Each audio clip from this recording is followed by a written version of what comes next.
Stravinsky's Rite of Spring. I mean, I could spend an entire semester teaching just this piece. It is the single most important piece of music written in the history of music, definitely of the 20th century, but in the whole realm of music history. This is the single biggest changing piece of all time. Stravinsky, a Russian composer who lives in France, in Paris, the center of art of the 20th century. He was writing Russian folk tunes and matching it up with this ritualistic, ancient, pagan kind of dance ceremony. I mean, the whole piece, The Rite of Spring, is a ballet about how a virgin has to be sacrificed through dance. I mean, it's a crazy thought that in 1913, this is what this man was writing. And this piece was a massive, massive enterprise using all of the most famous artists in Paris of the time. First of all, you've got Nijinsky, the very, very famous Russian ballet choreographer. He does all the dance moves. And the dance moves are not pretty people in tutus dancing around and twirling. It's stomping their feet. It's ugly, angular, not pretty formal ballet. It is stomping. Stomping like stanky feet on the stage. It's kind of crazy. Then you've got Coco Chanel, the most famous fashion designer of all time. She's doing all of the costumes. Right? You've probably heard of Chanel number 5. That's a very famous perfume. That's who I'm talking about here. This woman who actually had an affair with Stravinsky. He lived at her house for a while with his whole family, his wife and 3 kids, and they had a little affair. He wasn't a great dude all the time. But so she does all of the costumes. And then I bet you've heard of this guy before, Pablo Picasso. Yeah, he's the guy who's painting all of the sets. These are the people involved with this production. It's about as all-star studded cast as you could have for an artistic production. And then when you look at the music itself, Stravinsky, he throws out every idea we ever had about rhythm, accents in the wrong places, changing meter every single measure. He cuts and pastes his melodic ideas, right? And that just destroys what we know about form, right? No repetition and contrast. It's just literally cutting and pasting, like probably some of you have done with papers, to make this piece. So you never really know where you are at any point. He's got this wild imagination when it comes to instrumentation. His orchestration skills are off the charts.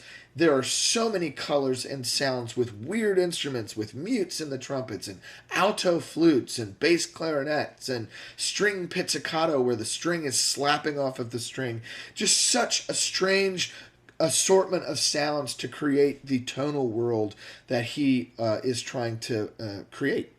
And then, of course, I mean, just look at the opening. The opening of the piece starts with a bassoon solo. Now, the bassoon is a bass woodwind instrument. It doesn't often get a melody in most pieces. Go back to Mozart, Beethoven, the bassoon never really has any place to shine. But in Stravinsky, he takes this instrument that's normally overlooked and just provides foundation for the woodwind family. And he puts it in a super high register and gives it this beautiful melody that just repeats itself with slight variations of rhythm. And it's so stunning. It takes us all by surprise. And that's what this whole piece is really about. It's about violating our expectations about what a piece is supposed to be. Now imagine you're sitting at the Paris Opera House at the premiere of The Rite of Spring in 1913. You're watching a ballet that doesn't have people doing beautiful twirly dances. They're not wearing tutus. They've got angry face paint on, kind of like a Native American from a really bad Western. They're stomping around on stage, and you have this music that sounds like traffic noise. You can't make head or tails of it. It's utter chaos. And half the audience recognizes the transformative production that's happening on stage, that, oh my gosh, we are sitting at like a history-making performance. Half the audience knew it. And the other half is probably like you saying, what is this? This is nuts. and they started booing. And there started to be a fight between the two crowds. Those who appreciated this piece for the art and kind of transformative performance that it was, and the others that are like, you're killing history, you're killing music, this is terrible. And so they started booing and fighting, and the fight spilled out into the streets. There was a full-blown riot. A full-blown riot. Police, horses, people went to jail, people went to the hospital because of this piece at its premiere. I mean, that didn't happen with Beethoven 5.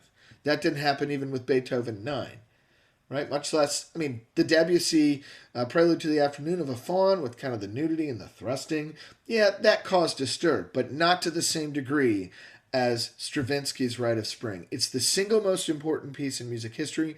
As a composer myself, it is one of my top 2, maybe top 3 pieces that I know and study and appreciate. It impacts my own compositional output.